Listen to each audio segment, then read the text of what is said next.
Hello, everyone, and welcome in. I am Aaron St. Denis. You can find me on Twitter at FFMadScientist.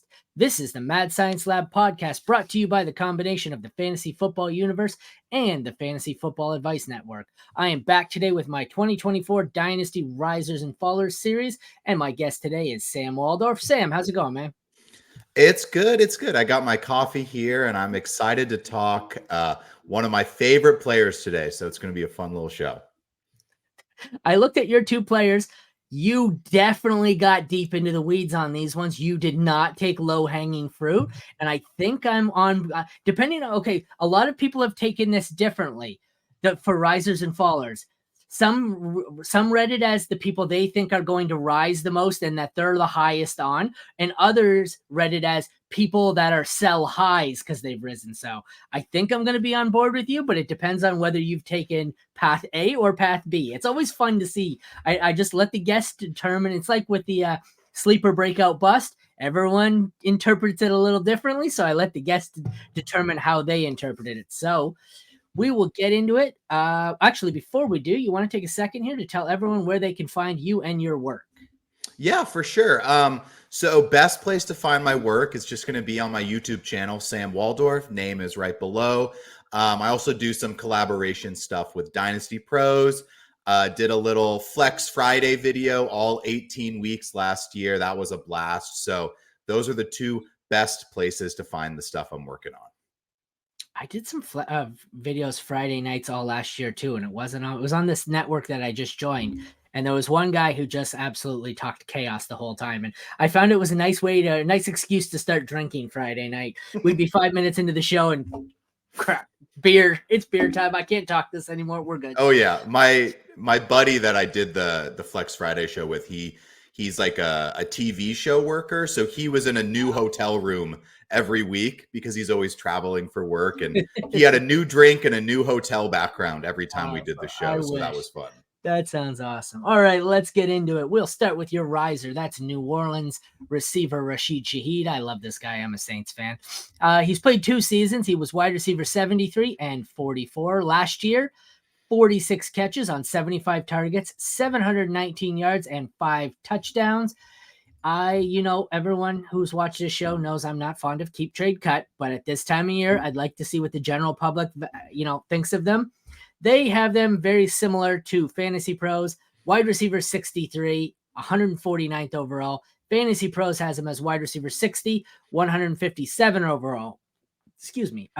They have Fantasy Pros, that is, has him in the tier of the tier 7 receivers, which is a group of about 35 players, and has everyone from first year busts like Quentin Johnston to like half the rookie wide receivers. We've got the aging Adam Thielen. We've got Bateman. So it like his tier here seems to be a nice combination of rookies or young players that haven't met their value yet, or the aging old guys and just some absolute injury plagued washed up guys.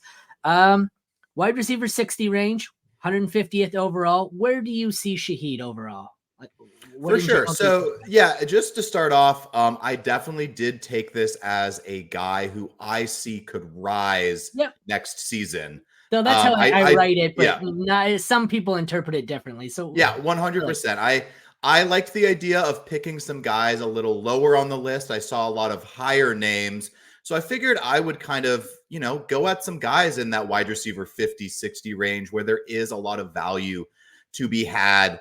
Now, I'm not going to say I'm going crazy here and have Shaheed at my wide receiver 23 next year or something absolutely crazy like that. But I do have him a good 10 spots higher than I think he's going. And with that being said, I just do think there's some good value. When it comes to Shaheed, the couple things that I do like is I love that he's just progressed in both years of his career, right? He was an undrafted guy out of Weber State.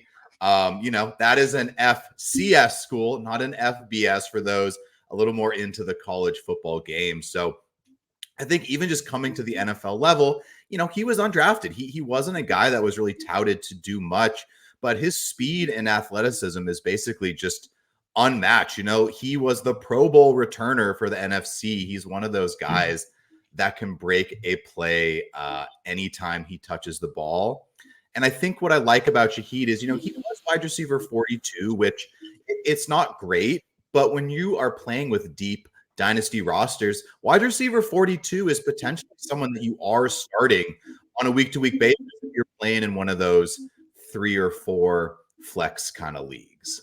No, I like it. He was 42. I know you said you don't think 24, you don't want to go crazy, but I don't know if 24. I think for sure he's a wide receiver 3, but like I think 24, like a low end 2 is not out of. If you told me he finished as wide receiver 22 next year, I wouldn't be shocked. I think it's probably a career year, but like the Saints are expected to move on from Michael Thomas. Maybe I'm a little higher on him because I'm a Saints fan, but like I think wide receiver 3, he'd only have to move up. What's that? 8 spots with Michael Thomas expected to be gone. If this team just isn't terrible, Alvin Kamara is getting up there in age. It's him and Chris Olave. They don't have anything else. So I think he's a pretty solid, by the end of the year, he should be a pretty solid wide receiver 3. And I had him in a couple of leagues where I got in roster crunches because of injuries and had to drop him. And I dropped him before when did he really start to take off? Okay, so I had went off week 1 too. The first week he was awesome, but then he had a lull of about 4 games where it was like, oh, it might be a mirage. And I got in the crunch around week 5 and dropped him, and then he went off week 6 and 8, and I said, oh, why did I drop this guy? I knew that, but it was one of those players where I'm like, oh, I'm deep at wide receiver, and this is a luxury pick, but I think he's easily a wide receiver 3 next year. Yeah, and I think that's kind of what a lot of mine comes down to. A couple things about Shaheed, like you were talking with Michael Thomas. So he was 87th in snap percentage last year for wide receivers. And Thomas or Shaheed was? Shaheed was 87th in snap percentage. He was only on the field for about 58% of the snaps. So first off, I just see that number going up, right? No Michael Thomas. I think Shaheed is becoming a better outside wide receiver. And let's see if he can make it to those 2 wide receiver sets. But 87th snap percentage, wide receiver 42. So that's a good numbers. He was 4th most in TDs over 20 yards, 2nd most in targets over 30 yards, 2nd in targets over 40 yards. And 5 of 9 of those he did catch, and only 7 were catchable. So that's actually pretty good rate when you look at some of the other guys who kind of are targeted in that type of the field. And I'm not saying that DVOA is the end-all, be-all for fantasy wide receivers, but I do think it's a fun, interesting tool to kind of look at some of these guys in a more analytical lens. And DVOA-wise, he was actually ahead of his teammate Chris Olave and guys like Tyler Lockett, Romeo Doubs, who are ahead of him in most rankings. So I just think Shaheed has a little more ceiling baked in than I think his current rank shows. Just like you said, maybe it's a career year, but this guy can really break a play on any play, and it really only takes a couple more weeks. And instead of being wide receiver 42, he finds himself at wide receiver 28. He gets on the field a little more, and he's a great guy to kind of throw in your wide receiver 3, wide receiver 4, especially those weeks where you need an upside play and you're going against that monster team in your league, or your Thursday night guy is terrible and you need some extra points from a more ceiling play. I love him in this range. I'm looking at tier 7 and I love him. He's the boring play. That's why nobody's going after him. They've got the mix of the young receivers who have, either been busts or who have been injured. You've got, Quentin Johnston, Marvin Mims, Treylon Burks, Michael Wilson, Jonathan Mingo, Jalen Hyatt, Wando Robinson, Joshua Palmer. I'd take him over all of those. Rashad Bateman. And then you've got, I guess there's a couple of the rookies, and that they're being driven up like the 2nd and 3rd tier of rookie receivers. Brian Thomas Jr., Xavier Worthy, Keon Coleman. So there's the fear of missing out, and that's why people are going with them. And then you've got veterans like Cooks and Thielen. And in Dynasty, aside from maybe if you're really high on one of the rookies, I don't really want any of them over him. I think in this range, Shaheed seems like the only one who's a pretty safe shot at a wide receiver 3. I guess Thielen, if you think Thielen has one more year of milking it, but I think if I look at this group, it goes from 55 to 75. I think Shaheed, while he's ranked in the middle to lower portion, I think Shaheed is probably my favorite target in this range. it's a really weird range where I think I'm going to have a lot of him at that point. So yeah, it is. It's a fun range, and kind of like you were saying, I think Shaheed is one of the few guys in that range where I think you might actually get a starter worthy season out of him. I don't think he's not a Rashad Bateman, where as much as we wanted him to be good, you never really want to play Rashad Bateman on your team or in your lineup on any given week. Where, yeah, Shaheed's going to have his down weeks, but I think I would expect his stats to level out a little bit more as he becomes a better route runner and learns just kind of how to play as an NFL wide receiver more. Yeah. All right. We will get to your faller, who I also agree with, but I've never been on this guy to begin with. Buffalo wide receiver. We think it's Buffalo. He's going to free agency. It's Buffalo for now until otherwise. Gabe Davis. Finished so far. He's been in 4 seasons. He's been wide receiver 57, 57, 36, and 41. For a guy that's consistently going in like round 6 to 8 as the upside guy, he's never been better than 36. So his best season has been 6 spots ahead of Rashid Shaheed, and he's at like quadruple the price. So last year he was 41, wide receiver 41, 45 catches, 81 targets, 746 yards, and 7 touchdowns, which was almost pretty much the same thing you got from Shaheed, except Shaheed I got off the waiver wire. So for keep trade cut, they have him as wide receiver 64 at 168 overall. Fantasy Pros has him up at wide receiver 51, 119 overall. So he is like, what is that? He is probably a solid, call it 12 spots ahead of Shaheed in a whole other tier. And I'm not going to lie, at this point, if you gave me the option in Dynasty, I'm taking Rashid Shaheed straight up for Gabe Davis, which I think is a deal you could pull off right now because nobody gives Shaheed credit for anything. And everyone's in the, what if Gabe Davis goes to Kansas City? What if he goes to Baltimore? What if he, every year we do this at the end of the first round. Every receiver is going to Buffalo, Kansas City, or Baltimore. He was already on one of those and it didn't do shit for him. Like Patrick Mahomes isn't going to heave the ball up more than Josh Allen was. Lamar Jackson sure as hell isn't going to do it. So after leaving Buffalo, what's the best scenario for him? Go to KC and still not be useful? I assume that's where you're going with this. And I've always thought he was overvalued because I bought him the year before he blew up. I bought him because I was in on him early. I bought him. He had that 4 touchdown playoff game. I sold everywhere. And I'm glad I did because ever since then, it's like he had 1 4 touchdown playoff game. He's your definition of best ball. He has upside. He's had upside every year of his career. How long till we just accept that he's a wide receiver? What is he? Wide receiver 4, a high end 3 or a low end 3, mostly a wide receiver 4 his entire career. So what are your thoughts here on Gabe? Yeah, I mean, I think you mostly took a lot of my points, and I 100%. I'm passionate about my. No, you are totally good. I am completely out on Gabe Davis, just like you said. I have been for years, and one of the reasons I picked him here for my faller to pair him with Shaheed as my riser is just like you said. I think consensusly Gabe Davis is pretty much ahead of Rashid Shaheed in most ranks, and I think most of the time. Spots. I think you could get that deal done, and I would do it straight up, just very quickly and easily. Absolutely. Just when it comes to Gabe Davis, I mean, he's really just been propped up by being in that offense, right? Bills offense with 4th in the NFL in yards per game. He will not find himself in a better situation for the rest of his career than being tied to Josh Allen and those passing touchdowns and those offensive yards than he basically has been.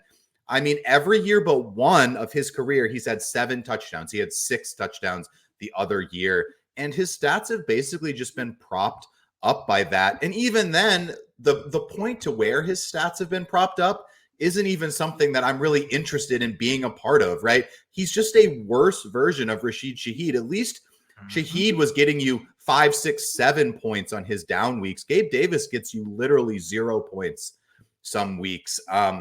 I think as soon as free agency hits and he goes to some other team, he immediately just becomes Marquez Valdez-Scantling for me. I think he is firmly in that wide receiver 50-something tier where you don't even want to play this guy. And I would play someone like Shaheed over Gabe Davis every single week all season. And that's why I kind of paired these guys together. This is the deal you could get done. And just like you mentioned with Gabe Davis, it's a great reminder to people that when people's value spikes, especially on sites like KTC, where you kind of get the hype of players into their value quickly, that is why you don't need to be the smartest guy in your league. Just sell that guy and use that asset you gain, whether it's a high second round pick, which I'm sure you could have gotten for Gabe Davis a couple years ago. You could have gotten a high second round pick that could have easily turned into a Rachaad White if you'd sold a couple years ago. Rachaad White, James Cook, one of these tight ends, and I would take any third round pick for Gabe Davis right now. I would take anyone in that Rashid Shaheed tier, any of those upside rookies, any of the failed assets. I honestly just don't even want Gabe Davis on my team anymore. I am sorry. I'm working on the description. I'm looking at the list of teams to see if there's anything like, okay, he could go to Arizona and pray Arizona doesn't draft Marvin Harrison Jr. I'm scrolling down the list of teams here, and there's absolutely nothing. Like, he could hope maybe the Raiders move on from Devonta Adams, but then they don't have a quarterback. He could go to New England and hope he's the number one. Again, they don't really have a quarterback. They have the Jets. He could hope Aaron Rodgers just throws like crazy and he's the number two. But I think that maybe the Jets is the best case scenario, but Rodgers as your quarterback and the number two behind Wilson, that's not an upgrade. That's a lateral move at best from Josh Allen and Stephon Diggs. His situation's not getting better. It's a lateral move at best. So, yeah, that's exactly my thought. Is his situation only goes down for a player that I think we all know is kind of already peaked. So at this point, I think you just sell. And I'm taking 312. I would take 2 fourths for Gabe Davis and take my shot on some of these rookies. You're not going to play him, and he's not going to grow in value. And that's kind of the entire point of your entire roster in Dynasty football, right? Is either guys you feel you can grow into something or guys that you can use on a game-to-game basis. If I have Gabe, I'm trying for Shaheed in a second, which I think you could get done. If you can't, I'm trying for Shaheed in a third. And if that doesn't go through, I'm taking Shaheed straight up. But either way, I'd start with aiming for a second rounder, because I think quite a few people would give you Shaheed and the second rounder for Gabe Davis just on the hype, and give me Shaheed straight up. So, all right, before we get out of here, you want to tell everyone one more time where we can find you and your work? Of course, yeah. So Sam Waldorf on YouTube, best place to find all my stuff. Doing a bunch of Dynasty content this season, having a blast. Also tune into Dynasty Pros during the year for a little Flex Friday content. We give you, 5 flex guys to kind of put into your flex position on the week. So Aaron, I had a blast coming on today. Thank you so much for having me. Thanks for joining me, man. All right, that concludes this edition of 2024 Dynasty Risers and Fallers.